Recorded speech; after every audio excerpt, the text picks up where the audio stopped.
Hello friends, সবাই কেমন আছেন? আশা করি সবাই খুব ভালো আছেন। আজকে আমি আসছি রোজ গার্ডেন প্লেসে। এটি পুরান ঢাকার টিকাতলিতে অবস্থিত এই রোজ গার্ডেন প্লেসটি। সো আজকে আমি আপনাদেরকে এই রোজ গার্ডেনটি সম্পূর্ণ ঘুরে দেখাবো।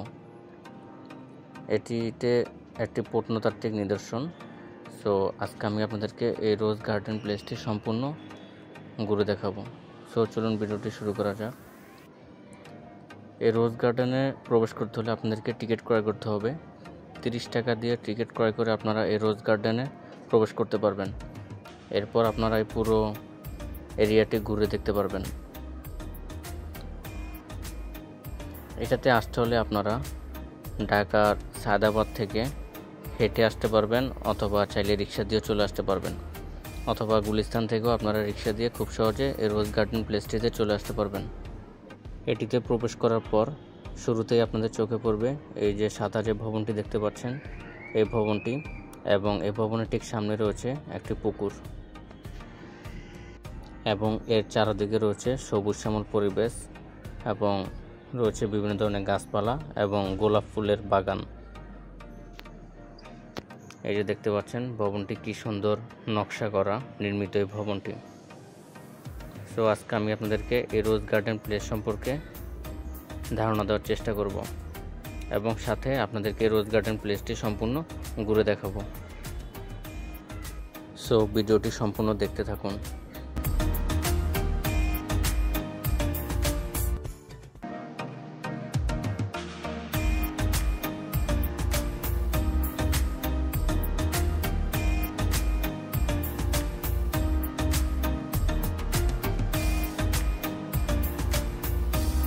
পুরান ঢাকা মানেই ইতিহাস আর ঐতিহ্যের ভাণ্ডার। সেই ভাণ্ডারের এক বিশেষ রত্ন হলো রোজ গার্ডেন প্লেস। আজকে আমরা ঘুরে দেখব এই ঐতিহাসিক প্রাসাদ, জানব এর নির্মাণ কাহিনী, স্থাপত্য আর রাজনৈতিক গুরুত্ব। এটি নির্মাণ ইতিহাস হচ্ছে, রোজ গার্ডেন নির্মাণ করেন জমিদার হৃদয় লাল দত্ত 19 শতকের শেষ ভাগে। সে সময় ঢাকার নবাব পরিবারের আসর আর জমকালো পার্টি ছিল আলোচিত বিষয়। হৃদয়লাল দত্ত সেই আভিজাত্যের প্রতিদ্বন্দ্বিতা করার জন্যই তৈরি করেছিলেন রোজ গার্ডেন। রোজ গার্ডেন নামের মতোই তখন এখানে ছিল অসংখ্য গোলাপ ফুলের বাগান, যা একে দিয়েছে রূপকথার মতো সৌন্দর্য। এতে রয়েছে স্থাপত্যের সৌন্দর্য, যেমন রোজ গার্ডেনের স্থাপত্য ইউরোপিয়ান স্টাইলের প্রভাব স্পষ্ট।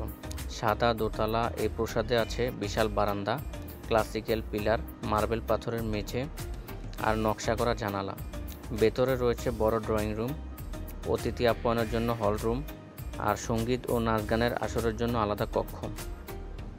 পুরো প্রাসাদ ঘুরে দেখলে মনে হবে যেন পুরান ঢাকার ভেতরে দাঁড়িয়ে আছে এক টুকরো ইউরোপে।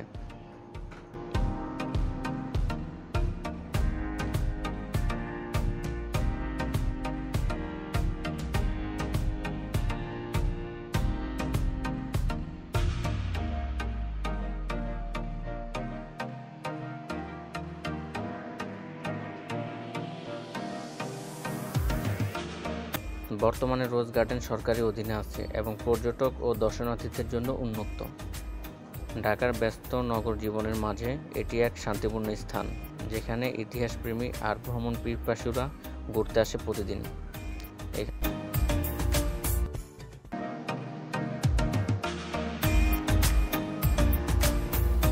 এটির রাজনৈতিক ইতিহাস হচ্ছে, রোজ গার্ডেন শুধু বিনোদন আর সৌন্দর্যের কেন্দ্রই ছিল না, এটি আমাদের দেশের রাজনীতির সাথেও গভীরভাবে জড়িত।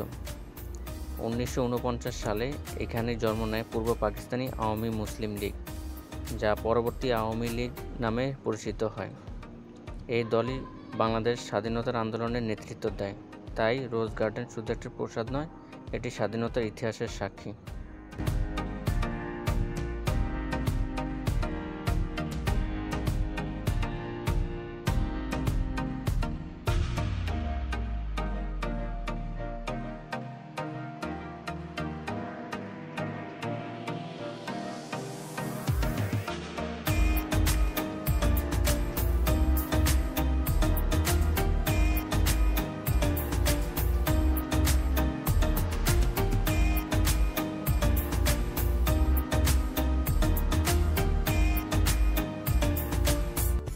এখানে ঘুরে দেখলে শুধু স্থাপত্য নয়, একসময় নবাবী আভিজাত্য আর রাজনৈতিক ইতিহাসও অনুভব করা যায়। পুরান ঢাকার রোজ গার্ডেন আমাদের ইতিহাস, সংস্কৃতি আর ঐতিহ্যের অমূল্য অংশ। ঢাকায় যারা আসবেন তাদের জন্য এই প্রাসাদ একটি অবশ্যই দর্শনীয় স্থান।